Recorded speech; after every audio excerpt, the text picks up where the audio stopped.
The only thing that really, I was surprised by the fact that so many people were surprised. I was in that courtroom for a number of the days. I read the transcript. I followed along very closely, and this case was never, ever close. It wasn't. There was really no defense. The only defense was that Michael Cohen lied on some other occasions, but on the things that he testified to about Donald Trump and Stormy Daniels and Karen McDougal and the catch and kill scheme with the National Enquirer, all that was corroborated many, many times over by documents. So I'm just surprised at how many people were kind of unwilling to accept this case. That said, I think that this case really does capture Donald Trump in a way.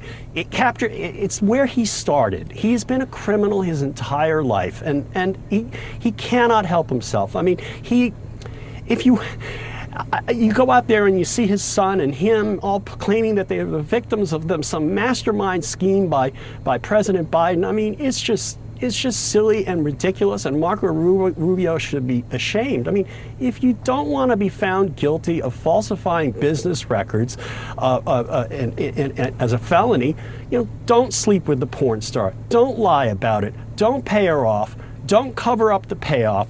Don't cover off the payoff in the middle of a presidential campaign where you're making an illegal contribution, and don't roast the guy up for taxes who used as the front man.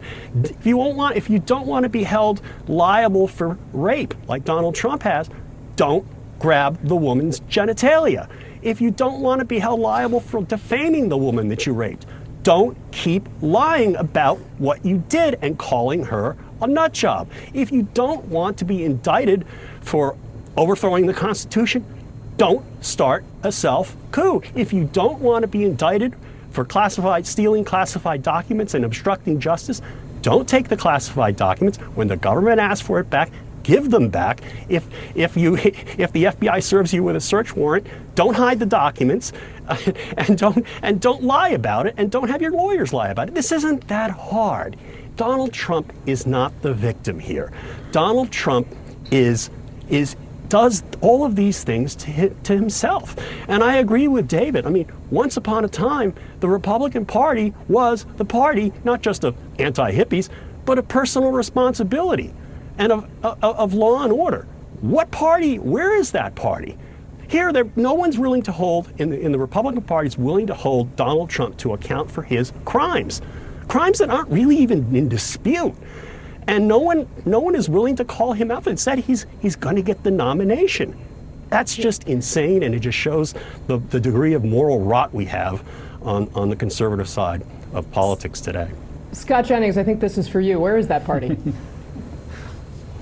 Well, I disagree with a number of things George said, of course. I mean, he's talking about these obvious crimes that were committed. He's talking about the obvious crimes that were supposedly committed, but that's the core of what a lot of decidedly non-MAGA Republicans are mad about, is that there is no underlying crime. I looked at the statement from Maine Senator Susan Collins, who I think encapsulated it perfectly. She said this was a partisan prosecutor who promised to get Trump. Nonsense. And that's what he did, not promise to go after the law, but he promised to go after Donald Trump. And so the issue is here, what is the crime? He's never been indicted for or convicted of the campaign finance theory at the core of this case. And so Republicans are wondering today, what do you have to do to build a defense against something you've never been convicted of in the first place? I'll tell you, the mood in the party, if you're sort of looking for a generalized attitude, reminds me a little bit about the Kavanaugh period. You go back to the Brett Kavanaugh hearings, 2018. I remember that period being the MAGA people were mad, the non-MAGA, the anti-Trump, the pro-Trump. Every wing of the party was vibratingly angry about what was being done to Kavanaugh. I feel and sense that the same thing is happening today, which is why I think you're probably going to see this backfire politically on the Democrats, and they're going to regret it. I mean, George, I will say, I have heard from some people who really don't want to see Trump get elected in the Republican Party who are concerned that this particular case is just going to drive additional enthusiasm for the former president. I'm interested to respond to that. And you got your face in your hands. What do you got to say to Scott? I have to say, look, Scott's lying, and that's the problem with the Republican Party.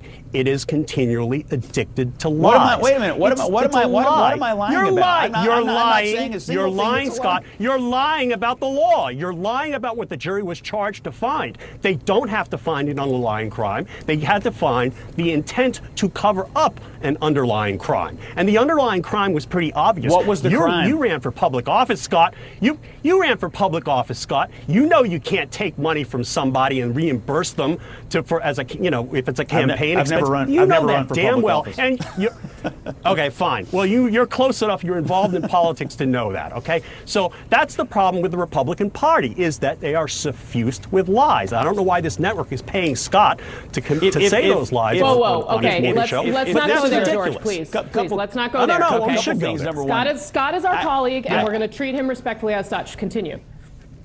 Well, he shouldn't lie. Here's my question: If it is an obvious crime, why did the Department of Justice and the Federal Election Commission take a pass on it? Well, the Federal They Election should have Commission- prosecuted it. It should have been Commission- prosecuted on January 21, 2021. Let's let David jump in. We all know this the is the Federal thing election- about Donald Trump. he's is never Donald been Trump indicted for this. has been let off. He should have been indicted for it. And the fact of the matter Right, is, Donald Trump isn't being treated specially. George But he and wasn't. Scott, hold on, please. David, jump We all in. know the Federal that's Election fine. Commission is a broken and paralyzed institution.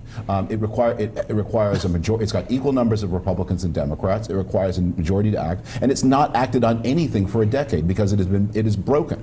And one of the reasons that things are ending up in the criminal justice system is because the internal political system has been sabotaged by the people who then complain that the criminal justice system is the wrong remedy. I want to pick up something else Scott said. This has become an important Republican talking point that Alvin Bragg vowed to punish Donald Trump. That doesn't seem to be true. People are looking at the record to say, where is this promise that you're talking about? And I wonder, maybe they've mistaken Alvin Bragg for Letitia James, the New York State Attorney General, who did make that promise. But Bragg actually was the person who declined to bring a criminal action based on the civil frauds that then won verdicts of $500 million. But he's been actually quite cautious, not as cautious as Merrick Garland, but still quite cautious. He was not someone who was chomping at the bit to get this president. Scott? I disagree. I think it's obvious that he wanted to get the president, and I think it's obvious that he did it. These Democrats in New York, if you ask the average Republican, have been desperate to get Trump from the beginning, and they finally did it. And I'm not a lawyer, but the political impact of this, I am an expert on, and I'm telling you right now, this has done more to unify the Republican Party behind Trump than anything else you could have possibly done. I've heard people on TV last night say, now they got to throw him in jail. We got to throw him in jail. My advice would be, go right ahead. Ask for the maximum jail time. Go right ahead, because I would love to see you deal with the consequences of that request. If being a convicted felon were good for you politically, we would not have had to wait for 230 years of the life of this republic for people to run for office as convicted felons. Historically, everyone has agreed that it's a bad thing to be a convicted felon. He didn't run for office as a convicted felon. He was convicted after he started running. Well, he is running for office as He is now. today a convicted It's felon. not too late for the Republican convention to swap him out and find someone who's not a convicted felon. Technically, it is before the convention. After the convention, we might actually see something else.